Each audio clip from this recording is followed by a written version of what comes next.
सोचिए आप सुबह सुबह नहा धोकर पूरी श्रद्धा के साथ में मंदिर पहुंचते हैं, हाथ में थाली है, मन में भगवान का ध्यान है। आप उम्मीद कर रहे हैं कि पंडित जी आपके हाथ में लड्डू, पेड़ा या फिर तुलसी दल देंगे, लेकिन तभी पंडित जी आपकी हथेली पर लड्डू की जगह एक चॉकलेट बार रख दें तो?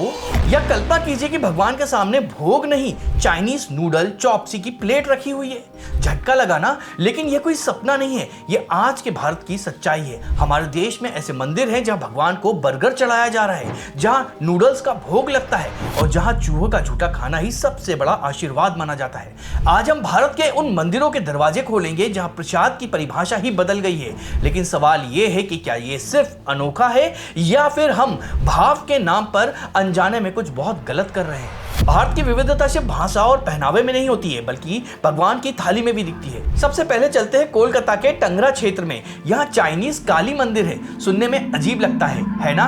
यहाँ रहने वाले चाइनीज समुदाय ने माँ काली को अपना लिया है, लेकिन अपने तरीके से। यहाँ मंत्र संस्कृत में बोले जाते हैं, लेकिन भोग में न्यूडल्स, चावल और चॉपसी चढ़ाई जाती है। ये श्रद्धा का वह रूप है जहाँ संस्कृति ने अधर्म को गले लगा लिया है। अब थोड़ा नीचे आइए, केरल के एलेप्पी में यहाँ चोमोत श्री सुब्रमण्यम स्वामी मंदिर है, जिसे अब लोग प्यार से मंच मुर्गन कहते हैं। क्यों?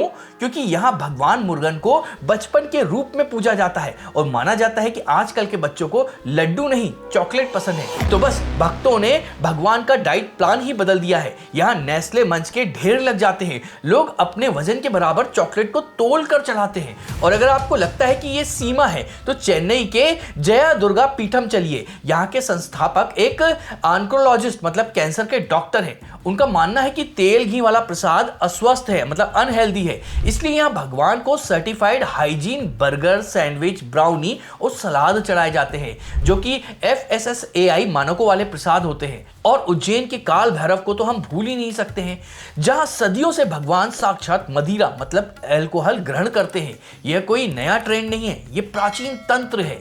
लेकिन दोस्तों, न्यूडल्स और बर्गर सुनने में कूल लगते हैं, चॉकलेट चढ़ाना बड़ा क्यूट लगता है, पर जरा रुकिए, जो चीज आप पैकेट फाड़ कर सीधे भगवान को दे रहे हैं, क्या आपको सच में पता है कि उसके अंदर क्या है? क्या हम भाव के नाम पर भटके हुए हैं? क्योंकि उस चॉकलेट बार के पीछे की सच्चाई शायद आपको डरा दे। अब सवाल यह उठता है कि क्या भगवान सच में बर्गर, पिज्जा, चॉकलेट मांग रहे हैं या ये हमारी अपनी लालसाएं हैं?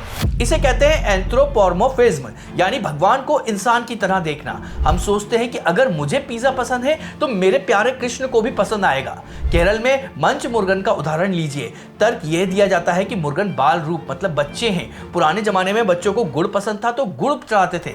आज के बच्चों को चॉकलेट पसंद है तो चॉकलेट चढ़ा रहे हैं। हमने भगवान के ऑपरेटिंग सिस्टम को ही अपग्रेड कर दिया है। भक्ति में एक बहुत शक्तिशाली शब्द है भाव। गीता में कहा गया है पत्रम पुष्पम फलम तोयम। जो भी प्यार से दोगे मैं स्वीकार कर लूंगा। यही वो ढाल है जिसके पीछे सारे मॉडर्न प्रसाद छुपे हुए हैं। लोग कहते हैं कि मेरा भाव सच्चा है तो भगवान मना क्यों करेंगे? बात सही है, भाव सबसे ऊपर है, लेकिन सोचिए भाव का मतलब समर्पण होता है, ना कि अपनी मनमानी।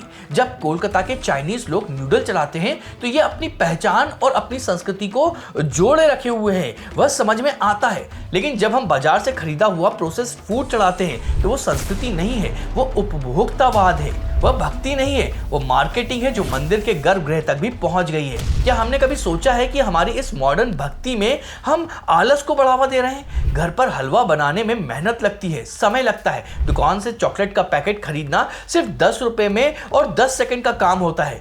कहीं हम भाव के बहाने सुविधा तो नहीं ढूंढ रहे हैं? और सबसे बड़ा खतरा यह नहीं है कि प्रसाद बदल गया है, खतरा यह है कि आप जिस प्यार और भरोसे से वह पैकेट बंद प्रसाद भगवान को खिला रहे हैं, उस पैकेट के अंदर कुछ ऐसा छुपा हो सकता है जो आपके पूरे धर्म को भ्रष्ट कर देगा।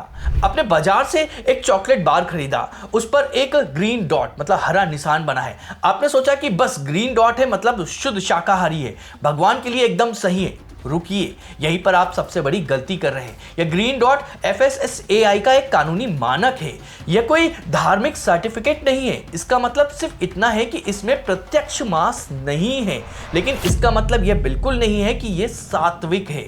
कई चॉकलेट्स और कैंडीज में जो चमक होती है वो सेलेक से बनकर आती है, जिसका कोड होता है E904।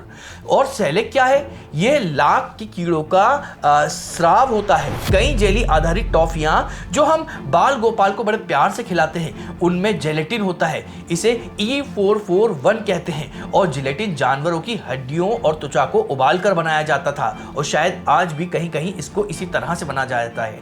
क्या आप सच में अपने भगवान को जानवरों की हड्डियां खिलाना चाहते हैं? और बात सिर्फ सामग्री की नहीं है, बात है क्रॉस कंटेमिनेशन की। आजकल बड़े बड़े ब्रांड्स के बर्गर मंदिरों में चढ़ाए जा रहे हैं। उसी फैक्ट्री में, उसी मशीन लाइन पर जहां चिकन बर्गर की पैटीज बनती है वहीं आपका वेज बर्गर प्रोसेस हो रहा होता है। रेफर पर लिखा होता है मे कंटेन ट्रेस ऑफ अंश हो सकता है। एक डिवोट के लिए, मतलब निष्ठावान हिंदू के लिए जो प्याज लहसुन तक नहीं खाता है, उसके लिए अंश मतलब ट्रेस भी अपवित्र है। हम लोग बिस्कुट चढ़ाते हैं, केक चढ़ाते हैं, लेकिन क्या हमने चेक किया है कि उसमें इस्तेमाल होने वाली चीनी मतलब शुगर कैसे साफ हुई है? पहले कई जगहों पर चीनी को साफ करने के लिए बोन चार मतलब जानवरों की हड्डी का कोयला इस्तेमाल होता था। भले ही अब तकनीक बदल गई है, लेकिन प्रोसेस फूड में कौन सा केमिकल कहां से आ रहा है ये ट्रेस करना नामुमकिन होता है। जब आप घर पर खीर बनाते हैं तो आपको पता होता है कि उसमें दूध, चावल और गुड़ है। शुद्धता आपके हाथ में होती है, लेकिन जब आप पैकेट खरीदते हैं तो आप शुद्धता को आउटसोर्स कर रहे होते हैं एक ऐसी फैक्ट्री को जिसका धर्म सिर्फ मुनाफा कमाना होता है। तो अगली बार भाव के नाम पर पैकेट खोलने से पहले सोचिए क्या यह प्रसाद है या अनजाने में किया गया पाप है। लेकिन यह पाप से भगवान की मूर्ति तक सीमित नहीं है। अब बात करते हैं जीते जागते भगवान की, यानी कन्याओं की। नवरात्रि आती है, अष्टमी नवमी पर हम कन्या पूजन करते हैं। पहले थाली में क्या होता था? काला चना, हलवा और गुड़। आज क्या होता है? मैगी, पिज्जा, बर्गर और क्रीम रोल। लोग कहते हैं कि अरे बच्चियां चना नहीं खाती हैं, मैगी देखकर खुश हो जाती हैं। देवी खुश तो हम भी खुश। बहुत बड़ी गलतफहमी है ये। हमारे पूर्वजों ने मेनू ऐसे ही तय नहीं कर दिया था, इसके पीछे गहरा ज्योतिष और विज्ञान था। ज्योतिष को देखिए, चना प्रतिनिधित्व करता है गुरु का, जो कि बुद्धि और समृद्धि का देवता है। गुड़ और गेहूं प्रतिनिधित्व करते हैं सूर्य का, जो तेज और स्वास्थ्य को देते हैं। जब आप कन्याओं को चना गुड़ खिलाते हैं तो आप दरअसल में अपने गुरु और सूर्य को मजबूत कर रहे होते हैं। अब आपने थाली में क्या रखा है? मैगी और पिज्जा। ये बनते हैं मैदा से। मैदा जो सड़ा हुआ, ब्लीच किया हुआ मृत भोजन है। ज्योतिष में बासी और प्रोसेस खाना राहु और शनि का प्रतीक माना जाता है। तो दोस्तों, आपने शुभ दिन पर गुरु को हटाकर राहु को थाली में परोस दिया है। आप पुण्य कमाने गए थे, लेकिन आपने अनजाने में नकारात्मक ऊर्जा को ही आमंत्रित कर लिया है। और विज्ञान को भी मत भूलिए, नवरात्रि हमेशा ऋतु संधि के समय आती है। सर्दी से गर्मी या फिर गर्मी से सर्दी। इस वक्त रोग प्रतिरोधक क्षमता मतलब इम्यूनिटी बहुत कमजोर हो जाती है। गुड़ और चना इम्यूनिटी बूस्टर है, जबकि मैदा, चीनी और पाम ऑयल वाली मैगी, चॉकलेट शरीर में सूजन बढ़ाती हैं। आप उन नन्ही देवियों की सेहत खराब कर रहे हैं। एक माता पिता होने के नाते क्या आप अपने बच्चों को जहर देंगे सिर्फ इसलिए कि उन्हें वो पसंद है? नहीं ना। तो फिर देवी माँ के रूप को हम ये जंक फूड क्यों खिला रहे हैं? खुशी जरूरी है, पर पोषण और पवित्रता उससे भी ज्यादा जरूरी है। स्वाद के चक्कर में संस्कार और सेहत दोनों का बलिदान मत दीजिए। तो दोस्तों, बात घूम फिरकर वहीं आती है। मंदिर में पिज्जा चढ़ाना गलत नहीं है अगर वो घर का बना हुआ हो। चॉकलेट देना भी गलत नहीं है अगर आपको पक्का पता हो कि वो शुद्ध है। लेकिन क्या हम सच में यह मेहनत कर रहे हैं? प्रसाद का असली अर्थ समझने की कोशिश करिए। प्रसाद शब्द का मतलब होता है प्रसाद, वह जो मन को प्रसन्न करे, शांत करे। जो खाना खाकर उत्तेजना हो, सुस्ती आए या बीमारी बढ़े, वो भगवान का प्रसाद कैसे हो सकता है? याद रखिए, सनातन धर्म लचीला है, फ्लेक्सिबल जरूर है, लेकिन इसका मतलब ये नहीं है कि हम उसकी नींव ही हिला दें। प्रसाद वह होना चाहिए जो सिर्फ जुबान को स्वाद ना दे, बल्कि आत्मा को भी संस्कार दे।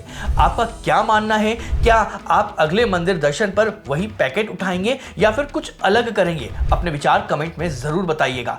और अगर ये वीडियो आपको पसंद आया हो और आपकी आंखें खुली हो तो इस वीडियो को लाइक करिएगा और कमेंट में बताइएगा, और साथ में ही और भी लोगों के साथ में ये वीडियो शेयर करिएगा। तो चलिए मिलते हैं अगले वीडियो में।